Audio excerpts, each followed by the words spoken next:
So hello friends, welcome to call of economic classes. आज हम लोग पढ़ेंगे एएस फंक्शन। तो हम लोगों ने देख लिया था ये वाला। एडी फंक्शन देखेंगे हम लोग। एडी फंक्शन से पढ़ने से पहले ये जो डिड यू नो इट में बात लिखी हुई है ये मैं बता दूं आपको। एक्चुअली में मेन हुआ तो क्या था कि ग्रेट डिप्रेशन आया था 1930s में। ग्रेट डिप्रेशन कब आया था? 1930s में अमेरिका में आया था। तो हुआ क्या था कि उस समय काफ़ी ज़्यादा अनएम्प्लॉयमेंट हो गया था। ठीक है, ग्रेट डिप्रेशन अभी तक का सबसे ज़्यादा सबसे बड़ा डिप्रेशन था। तो उस समय क्या हुआ था, काफ़ी ज़्यादा लोगों की अनएम्प्लॉयमेंट हो गई थी, जॉब चली गई थी। तो जॉब चली गई थी जिसकी वजह से क्या हुआ था, उस समय कीन्स ने ये बोला कि अगर किसी भी इकोनॉमी को डिप्रेशन से रिवाइव करना है, या कीन्स ने बोला था कि अगर किसी भी इकोनॉमी में डिप्रेशन से को हटाना है तो वहाँ डिमांड को इंक्रीज करना होगा। और डिमांड कैसे बढ़ेगी? जब लोगों के हाथ में पैसा होगा। ठीक है ना। तो ये मेनली उन्होंने कीन्स ने आइडिया दिया था। कीन्स ने ये बोला था कि आपकी इकोनॉमी में जो एक्सेस कैपेसिटी है, एक्सेस कैपेसिटी मतलब कि जो अनएम्प्लॉयड लोग हैं उनका यूज करिए, और उनका यूज करके गुड्स बनाइए, गुड्स बना के आप चीजों को सेल करिए और लोगों के हाथ में पैसा दीजिए। ठीक है, इससे क्या होगा, ग्रेट डिप्रेशन खत्म होगा। मेनली एक आइडिया दिया था। ये आपके लिए एग्जाम पॉइंट ऑफ व्यू से तो जरूरी नहीं है, बट एक आपको आइडिया पता होना चाहिए। ठीक है। तो एग्रीगेट डिमांड, एग्रीगेट डिमांड को हम लोग पढ़ते हैं। एग्रीगेट डिमांड का मतलब क्या होता है? एग्रीगेट डिमांड का मतलब होता है plan to spend. Plan to spend ही तो होता है एग्रीगेट डिमांड का मतलब। और एग्रीगेट डिमांड को हम लोग डिजायर्ड एक्सपेंडिचर भी बोल सकते हैं, प्लान्ड एक्सपेंडिचर भी बोल सकते हैं। ठीक है। और एग्रीगेट डिमांड नॉर्मली हम लोग एक साल में करते हैं, एक साल के अंदर करते हैं। एग्रीगेट डिमांड के दो कंपोनेंट होते हैं, एक होता है सी, एक होता है आई। एक होता है कंजप्शन एक्सपेंडिचर, एक होता है इन्वेस्टमेंट एक्सपेंडिचर। ठीक है, ये तो समझ गए होंगे आप लोग। अब देखिए, सबसे पहले हम लोग समझते हैं सी को। देखिए, मैंने आपको बताया था कि इस पूरे चैप्टर में, सेवेंथ चैप्टर हो या एट्थ चैप्टर हो या नाइन्थ चैप्टर हो, हर चीज को किससे रिलेटेड बताया गया है? हर चीज को इनकम से रिलेटेड बताया गया है। हम लोगों ने एडी पढ़ा था, उसको भी इनकम से रिलेटेड बताया गया। हम लोगों ने कंजप्शन पढ़ा था, उसको भी इनकम से रिलेटेड बताया गया। हम लोगों ने इन्वेस्टमेंट पढ़ेंगे अभी, उसको भी एडी इनकम से रिलेटेड बताया गया। ठीक है ना। तो यही लिखा है कि consumption, desired consumption expenditure related to the level of income. अब एक बात तो मैंने आपको पहले भी बताई थी कि जब हमारी इनकम बढ़ती है तो हमारा कंजप्शन भी बढ़ता है। तो दोनों के बीच में क्या है? डायरेक्ट रिलेशनशिप है। क्या है? डायरेक्ट रिलेशनशिप है। ये बात आप जरूर ध्यान रखिएगा। ठीक है। अब देखिए, डायग्राम में आते हैं। और ये नीचे है डायग्राम। चलिए दूसरी बात। और देखिए, एक चीज और ध्यान रखिए, मैं आपको डायग्राम बताने से पहले बता दूं, इन्वेस्टमेंट हमारे दो तरीके के होते हैं। इन्वेस्टमेंट हमारे दो तरीके के होते हैं। एक होता है इंड्यूस इन्वेस्टमेंट, एक होता है ऑटोनॉमस इन्वेस्टमेंट। एक क्या होता है? इंड्यूस्ड इन्वेस्टमेंट, आई आई। और एक होता है ऑटोनॉमस इन्वेस्टमेंट। इंड्यूस इन्वेस्टमेंट वो इन्वेस्टमेंट होता है जैसे हमारी इनकम बढ़ रही है तो इन्वेस्टमेंट भी बढ़े। जैसे हमारी मान लीजिए एक्स एक्सिस में इनकम लिया और वाई एक्सिस में क्या लिया? इन्वेस्टमेंट लिया।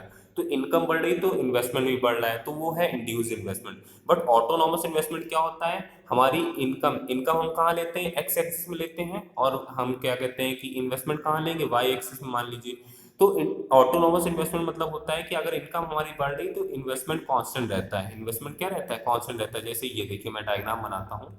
ये एक्स एक्सिस है, यहाँ इनकम ले लिया, यहाँ इन्वेस्टमेंट ले लिया। ठीक है। अब देखिए, ये इन्वेस्टमेंट कांस्टेंट रहता है। ऑटोनोमस इन्वेस्टमेंट मतलब होता है कि इनकम चाहे आपकी घटे चाहे बढ़े, आपका इन्वेस्टमेंट कांस्टेंट रहेगा। ठीक है ना।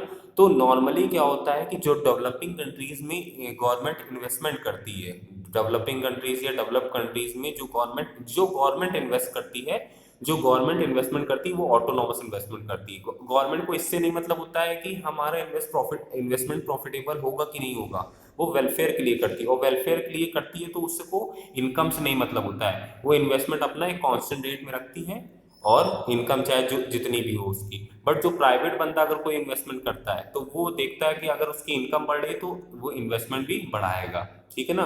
तो कीन्स ने एडी को समझाने के लिए, या बोल दीजिए आप शॉर्ट रन इक्विलिब्रियम आउटपुट को समझाने के लिए, जो इक्विलिब्रियम हम लोग पढ़ रहे हैं उसको समझाने के लिए कीन्स ने ऑटोनॉमस इन्वेस्टमेंट की हेल्प ली, इंड्यूस इन्वेस्टमेंट की हेल्प नहीं ली।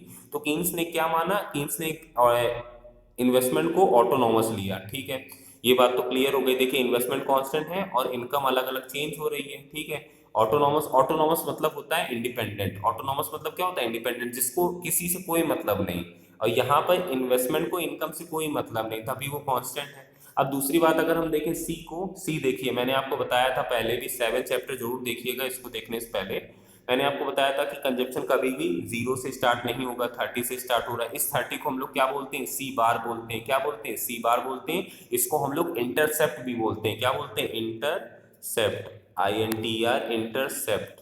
ठीक है, इंटरसेप्ट बोलते हैं। एक रिलेशनशिप आप लोग देख ही रहे होंगे कि जैसे जैसे हमारी इनकम बढ़ रही है, इनकम पहले तो हमने 45 डिग्री का बना दिया, और जैसे जैसे हमारी देखिए इनकम यहाँ बढ़ रही है, हमारा कंजप्शन भी बढ़ रहा है। तो ये देखिए, और दोनों स्ट्रेट लाइन क्यों है, दोनों स्ट्रेट लाइन इसलिए क्योंकि कांस्टेंट रेशियो से बढ़ रहा है। देखिए कंजप्शन जो है 10-10 के रेशियो से इंक्रीज हो रहा है, और जो इनकम है वो 20-20 के रेशियो से इंक्रीज हो रहा है। और कोई भी चीज अगर कांस्टेंट रेशियो से इंक्रीज करती है तो उसको हम क्या करते हैं, उसको हम स्ट्रेट लाइन बनाते हैं। ठीक है, तो चीजों को आप ध्यान रखिए कि सबसे पहले हम लोगों ने एएस समझा, फिर उसके बाद एडी समझा।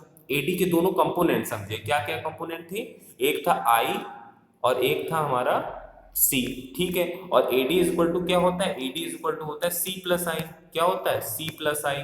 ठीक है ना, तो AD is equal to C plus I, तो सी तो हम लोगों ने समझ लिया, आई भी समझ लिया। अब हम इन दोनों को कंबाइन करेंगे। ये देखिए डायग्राम, ध्यान समझिएगा इस डायग्राम को, कुछ भी नहीं है। एक्स एक्सिस में हम क्या लेंगे, इनकम लेंगे। एक्स एक्सिस में क्या लेंगे, इनकम लेंगे, जीडीपी बोल दीजिए, इनकम बोल दीजिए, बात एक ही। वाई एक्सिस में क्या लेंगे, सी और आई लेंगे। मैंने अभी बताया आपको कि कंजप्शन नॉर्म, सबसे पहले आपको 45 डिग्री की लाइन बनानी है, वाई बना दिया आपने। वाई को हम लोग एएस भी बोलते हैं, वाई को हम लोग क्या बोलते हैं, एएस भी बोलते हैं। अगर आपको नहीं पता है तो पीछे करके वीडियो या फर्स्ट पार्ट देखिए इसका, तो मैंने उसमें रीजन बताया था। ठीक है, वाई को हम लोग एएस भी बोलते हैं। पहले वाई बनाया, ठीक है, फिर उसके बाद क्या करा, फिर उसके बाद सी बनाया। सी क्यों बनाया, सी क्योंकि कंजप्शन हमारा इंक्रीज हो रहा था, जैसे जैसे इनकम इंक्रीज हो रही थी, तो सी हमने बना दिया।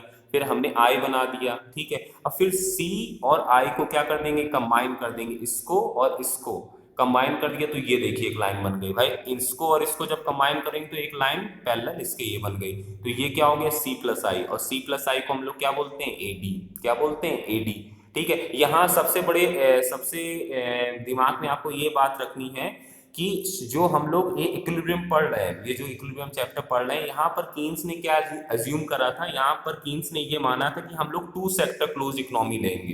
कीन्स ने इक्विलिब्रियम को समझाने के लिए क्या माना था कि टू सेक्टर क्लोज इकोनॉमी की हेल्प हम लेंगे। और टू सेक्टर क्लोज इकोनॉमी क्या होता है, सी और आई। भाई इस कंज्यूमर और प्रोड्यूसर ही तो होता है। कंज्यूमर कंजप्शन करता है, प्रोड्यूसर इन्वेस्टमेंट करता है। तो जब ग्रीन वाली लाइन और स्काई ब्लू लाइन को कंबाइन कर दिए तो ये पिंक वाली लाइन बन गई सी प्लस आई। और ये हमारा ये वाई है, ये वाई हमारा होता है एएस, और ये हमारा हो गया सी प्लस आई। तो ये हमारा इक्विलिब्रियम हो गया A D equal to A S, मतलब कि desire to spend is equal to desire to produce, या plan to spend is equal to plan to produce. समझ रहे हैं ना, ये चीज देख रहे हैं कि नहीं देख रहे हैं, यही चीज पूरे में बताई गई है और कुछ भी नहीं बताया गया है। ठीक है, अब देखिए अगला हम लोग देखते हैं। बस अब देखिए इसमें और इसमें क्या फर्क है। इस डायग्राम, ये जो डायग्राम ये मैं आपके सामने बता रहा हूँ, ये डायग्राम और ये डायग्राम में क्या फर्क है, ये और ये डायग्राम में ये फर्क है कि यहाँ ग्रीन लाइन और स्काई ब्लू वाली लाइन यहाँ हटा दी गई है। भाई यहाँ मैंने एक समझिएगा ध्यान से बात, वहां मैंने ग्रीन लाइन मतलब सी वाली लाइन और आई वाली लाइन क्यों बना रखी थी उन लोगों ने, क्योंकि वो समझाना था कि भाई जब इनको और इनको कंबाइन करेंगे तो ये वाली लाइन बनेगी, तो इसलिए बताया था। आपको पेपर में अगर इक्विलिब्रियम पूछा जाता है, equilibrium GDP, equilibrium income, equilibrium output पूछा जाता है एएस और एडी के थ्रू समझाने के लिए, तो आपको सीधे मेन ये एएस बनाना है और एडी बनाना है। ठीक है ना, ये चीज नहीं आपको सी बनाई है, वो एक आइडिया देने के लिए कैसे ये डिराइव हो रही लाइन, कैसे एडी ये कैसे बन गया ये चीज। और साइड में तो आप देख ही रहे हैं कि इनकम लिया है इन्होंने, हाइपोथेटिकल फिगर है, बनावटी फिगर है। सी लिया है, फिर उसके बाद आई लिया है, आई हमारा ऑटोनॉमस है। देखिए तभी ऑटोनॉमस इन्वेस्टमेंट क्या रहता है, कांस्टेंट रहता है। और एडी, एडी कैसे निकला, सी प्लस आई कर दिया है। बस आपको बात ये याद रखनी है कि एक पॉइंट में हमारा y ग्रेटर देन सी होता है, ये रुकिएगा, हाँ लिखिए, एक पॉइंट में हमारा c ग्रेटर देन y होता है, फिर होता है c is equal to y होता है, फिर एक पॉइंट में हमारा c लेस देन y होता है। ये बातों का आपको जरूर ध्यान रखना है। ठीक है, अब देखिए दूसरी बात, ये जो पॉइंट है e, e के लेफ्ट में मतलब कि ये वाला पोर्शन, यहाँ वाले पोर्शन में ad ऊपर है, as नीचे है, तो हम बोल सकते हैं कि नहीं बोल सकते हैं, e के लेफ्ट में हमारा ad ग्रेटर देन as है, और ई के राइट में, ई के राइट मतलब ये ई है और इसका राइट ये हुआ, तो इसके राइट में A S greater than A D है। तो अब ये कंडीशन हम समझेंगे कि जब हमारा एएस ग्रेटर देन एडी होता है या एडी ग्रेटर देन एएस होता है तो क्या होता है, ठीक है ना।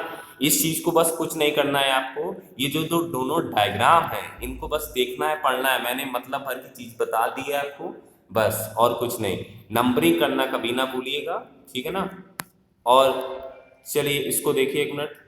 अब देखिए ध्यान समझिएगा, देखिए है कुछ नहीं, आप लोग टेंशन फालतू का ले रहे हैं, ठीक है। अब इसको अगर डायग्रामेटिकली देखें तो एएस इक्वल टू एडी कहाँ है भाई, ये हो गया एएस, वाई हमारा एएस होता है, ये हो गया एडी, तो कहाँ है, जहां हमारा 100 इक्वल टू 100। और देखिए कहीं भी हमारा एडी इक्वल टू एएस नहीं है, ठीक है ना।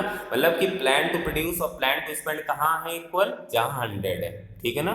ये चीज समझ गए कि नहीं समझ गए।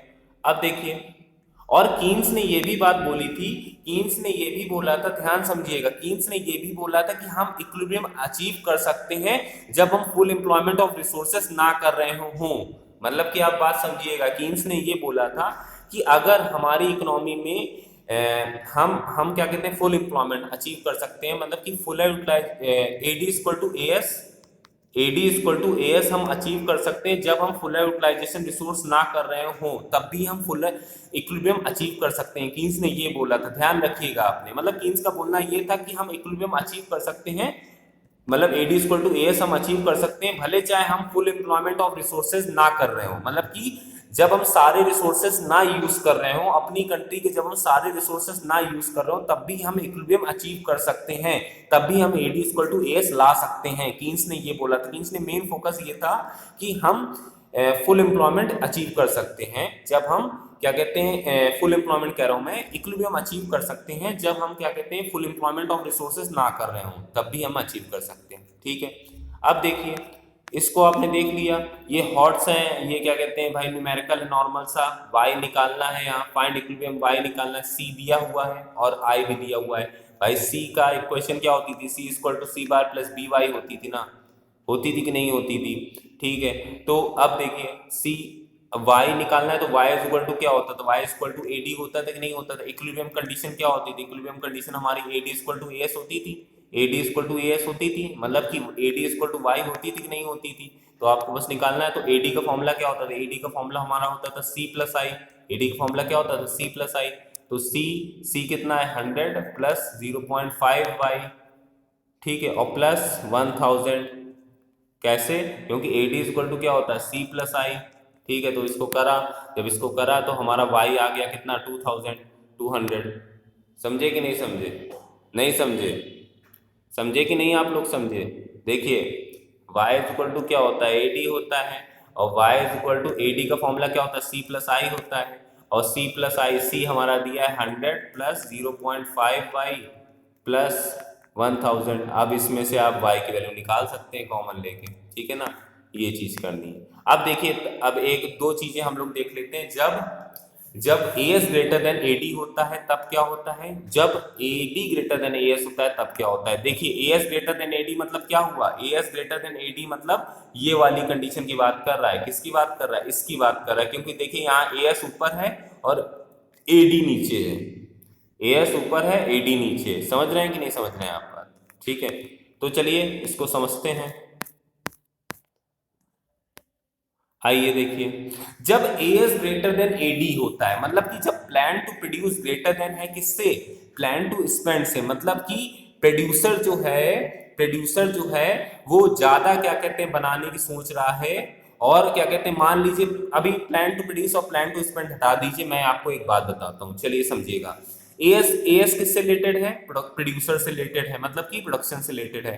तो जब एएस ग्रेटर देन एडी है, मतलब कि सप्लाई ज्यादा हो रही है और डिमांड कम हो रही है, समझे कि नहीं समझे बात। एएस ग्रेटर देन एडी है, इसका मतलब क्या, एग्रीगेट सप्लाई है ग्रेटर देन एग्रीगेट डिमांड से, मतलब कि प्रोड्यूसर ज्यादा चीज बना रहा है या बनाने की सोच रहा है और डिमांड उसकी कम होगी, ठीक है। तो अब एक बात बताइए, जब प्रोड्यूसर कोई चीज ज्यादा बनाएगा या बनाने की सोच रहा है, बनाएगा, मान लीजिए जब कोई चीज ज्यादा प्रोड्यूसर बनाएगा और उसकी डिमांड कम हो रही है, तो प्रोड्यूसर के पास अनवांटेड स्टॉक बचेगा कि नहीं बचेगा, बिल्कुल बचेगा सर। भाई जब सप्लाई प्रोड्यूसर ज्यादा कर रहा है और डिमांड कम हो रही है, तो प्रोड्यूसर के पास अनवांटेड स्टॉक बचेगा, और जब प्रोड्यूसर के पास अनवांटेड स्टॉक बचेगा तो नेक्स्ट टाइम के लिए वो क्या करेगा, कट इन प्रोडक्शन करेगा, क्यों, क्योंकि डिमांड कम हो रही है उसके प्रोडक्ट की। डिमांड क्या हो रही, कम हो रही है उसके प्रोडक्ट की, तो अगली बार के लिए वो क्या करेगा, कट इन प्रोडक्शन करेगा। क्यों? क्योंकि सप्लाई मार्केट में ज्यादा हो रही थी और डिमांड मार्केट में कम हो रही थी। इस वजह से उसने अगली बार सोचा कि अब हम मार्केट में कम सप्लाई करेंगे, कम चीज बनाएंगे, प्रोडक्शन कम करेंगे। तो जैसे ही वो प्रोडक्शन कम करेगा तो एएस क्या हो जाएगी, कम हो जाएगी कि नहीं हो जाएगी, और एएस जैसे ही कम होगी एएस इक्वल टू एडी हो जाएगा कि नहीं हो जाएगा। नहीं समझे?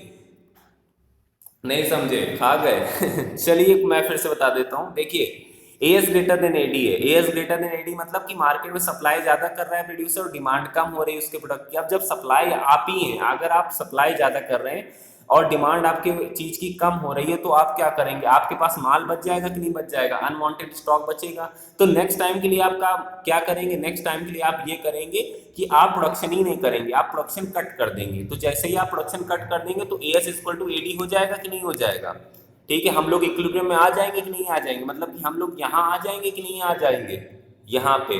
ठीक है, और अगली कंडीशन देखिए, अगली कंडीशन है जब producer AD greater than AS होगा, मतलब कि जब प्रोड्यूसर की जो चीज है वो बना रहा है, उसका माल जो है वो उसकी डिमांड ज्यादा हो रही है और सप्लाई कम हो रही है। ठीक है, तो जब एक बात बताइए, आप कोई चीज बना रहे हैं, उसकी बहुत ज्यादा डिमांड हो रही और आप सप्लाई बना कम रहे हैं आप, और उसकी डिमांड बहुत ज्यादा हो रही, तो आपको लॉस होगा अनफुलफिल्ड डिमांड का। किसका लॉस होगा, अनफुलफिल्ड डिमांड का। एक बात बताइए, आप 10 चीजें बना रहे हैं, आप मान लीजिए 10 चीजें बना रहे हैं और सामने वाला कह रहा है कि मुझे 20 चीजें चाहिए, मतलब मुझे 20 प्रोडक्ट चाहिए, आप बना रहे हैं 10 प्रोडक्ट बना रहे हैं, तो आप लॉस ऑफ अनफुलफिल्ड डिमांड हो रहा है कि नहीं आपको, मतलब कि कई डिमांड आप फुलफिल नहीं कर पा रहे हैं, उस चीज का लॉस हो रहा है कि नहीं हो रहा है। तो अगली बार आप क्या करेंगे, आप देखेंगे अरे मेरे प्रोडक्ट की डिमांड तो बहुत ज्यादा हो रही है, तो मेरे प्रोडक्ट की अगर डिमांड बहुत ज्यादा हो रही है तो मैं क्या करूंगा, मैं अगली बार से सप्लाई और करूंगा। तो जैसे ही मैं सप्लाई ज्यादा करूंगा तो जो अभी तक एएस कम था वो एएस इक्वल टू एडी हो जाएगा कि नहीं हो जाएगा।